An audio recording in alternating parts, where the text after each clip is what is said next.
Mon fils vient d'avoir 18 ans. 18. Eh oui. Ça va vite quand on ne compte pas. Quand on raconte. Il vient me voir, ce cher monsieur, pour avoir ma bénédiction et mon soutien. Qui, croit-il, va lui faire le plus grand bien. Il a juste son bac. Il n'a pas envie de se retrouver à la fac.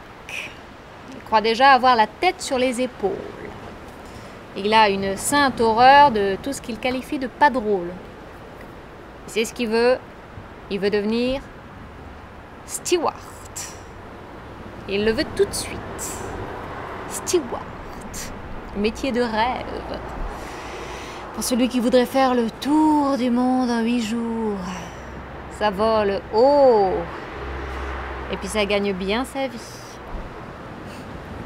Il voulait que j'appuie sa candidature auprès de quelqu'un de très haut placé dans Air France One. C'est l'un des dirigeants de la compagnie. Mon fiston, il voulait un piston, tout simplement. J'ai essayé quand même de creuser parmi ces mobiles cachés. Je n'ai pas eu de surprise.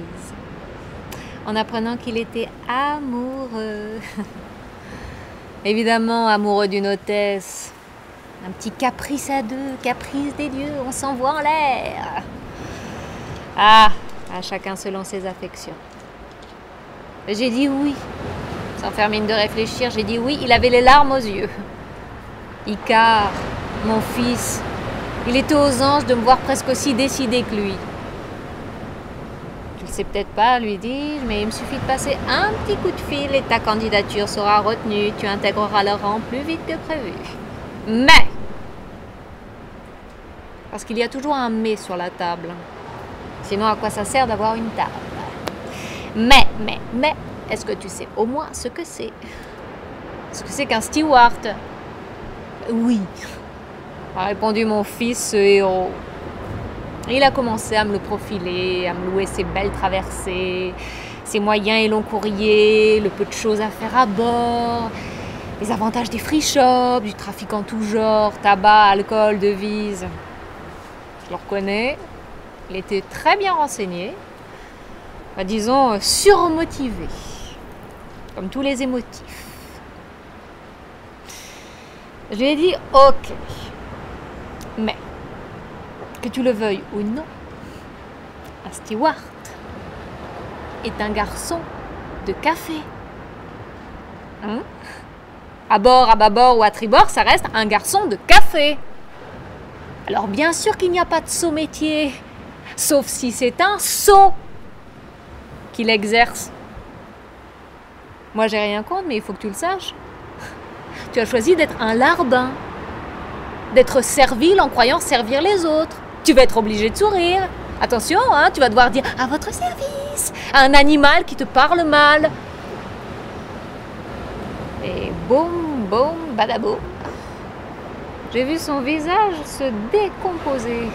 Oh, il m'a fait de la peine, mon Dieu, mon Dieu. Mais Dieu ne m'a pas créé pour que je me soumette à n'importe quelle monture sous prétexte que c'est celle de ma progéniture. Bon, en revanche, lui dis-je, parce qu'il y a toujours un bémol, si par exemple, tu avais un doctorat de philosophie en poche,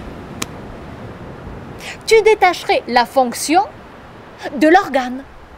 Donc tu serais plus du tout garçon de café, mais quelqu'un qui joue à être garçon de café. Et mine de rien, ça change tout. La corvée devient un passe-temps, un divertissement pour quelqu'un qui sait ce que c'est que s'orienter dans la pensée. Et là, je m'attendais aux pires injures, élitistes, idéalistes, café philo bobo, exactement, café philo bobo, café philo bobo, café philo bobo. Eh bien, pas du tout. Pas du tout, mon fils n'est pas un sot. Il a parfaitement bien avalé le morceau. Il s'est inscrit en classe préparatoire pour faire philo. Et bien, comme quoi les chats ne font pas des chiens. Enfin, sauf si on fait philo.